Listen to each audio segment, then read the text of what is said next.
like doing a lot of bright color. I get to do a lot of my clients in the salon too. Do you guys play with Pravana sometimes? You guys like it? Bright color? It's fun. So yeah, I just went through and did some sections, and I'm going to do different techniques in each area. The back here, this is part of the bright.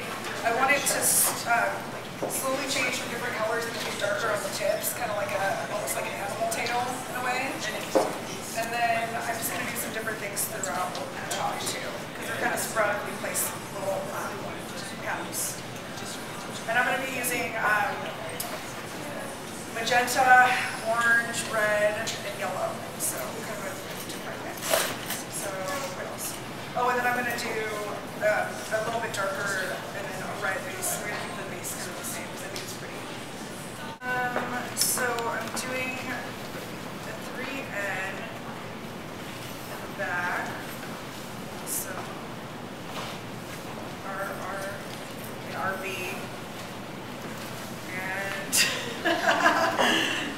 in these little sections. And then I'm going to start, I always like to start from the bottom and work my way up so that I'm not trying to work around all these other little obstacles, because you know, you can't really get underneath things very easily back.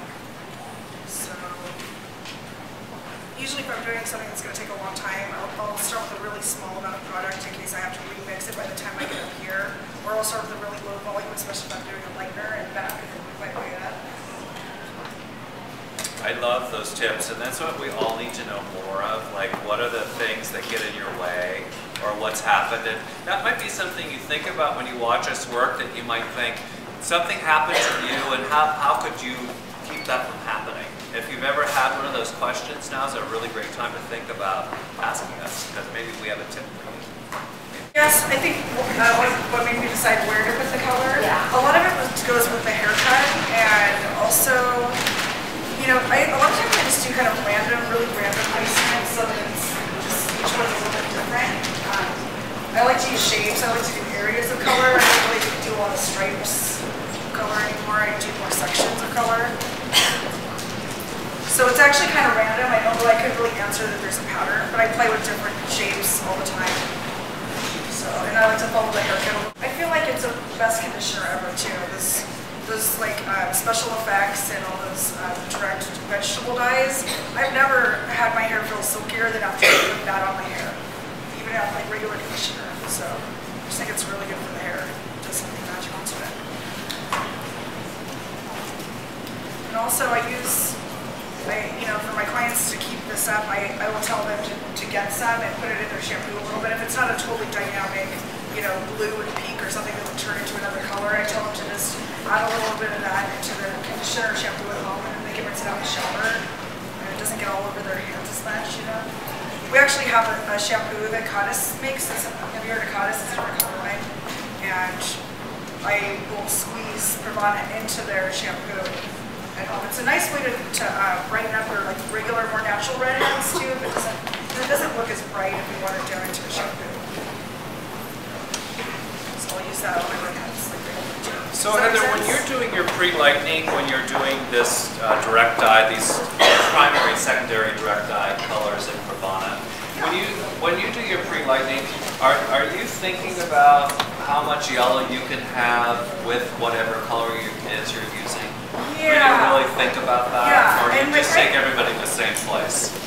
Totally. You still need to think about hot roots. Like this is hot roots. This is like, I used a 5 volume at the roots, and I used 20 volume on the ends, but it still wasn't enough to break through an even yellow, and even gold all the way down. So I would probably be careful, like with the darker colors, like if this was blue, I don't think it would matter, or dark purple, I don't think it would matter, but you do want to make sure that you're formulating the same way you formulate with regular hair color when you're doing bright colors too. Is that what you were wondering? Yeah. Yeah, and then if you are doing a blue and you lift it to a reddish orange, you might want to be careful and lighten it a little bit more if you want to just keep it a true nice blue color. Or teal, you want to make sure that it's... So anything out of the warm colors, you've got to get past orange. Yeah. I mean, you really need to at least get to that sort of yellowy orange color, you know, where it's really pretty light. And preferably even lighter than that if you want it to be really bright, right? But I gotten away with things that I didn't think I would. This is, I'd be on a time crunch or something, and I just go for it, and it's turned out before too. Yeah. Especially if I probably expect it to not work, and instead of expecting it to work, I'm disappointed. So is the yellow, the there, is that from the lift, or is that from the actual yellow dot? No, this is just lifting through previously.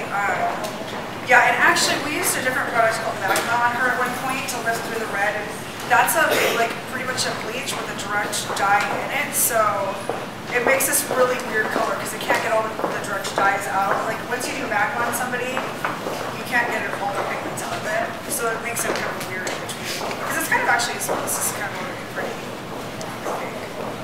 Put them in separate foils. I don't know what's going on in the foil previous, and it just saves foil. It's always, you don't need a foil in between each one if it's contained.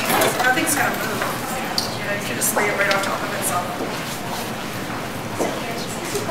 Wash out. I mean, when you shampoo it out, it's gonna grab onto the yellow. Red's gonna go into the yellow. We can watch.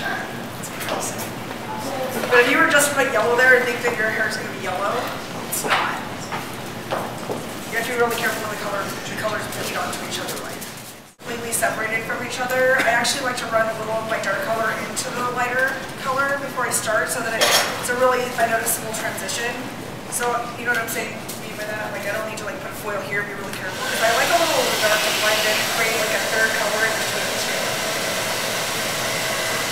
So you never want to put a lighter base on a dark blonde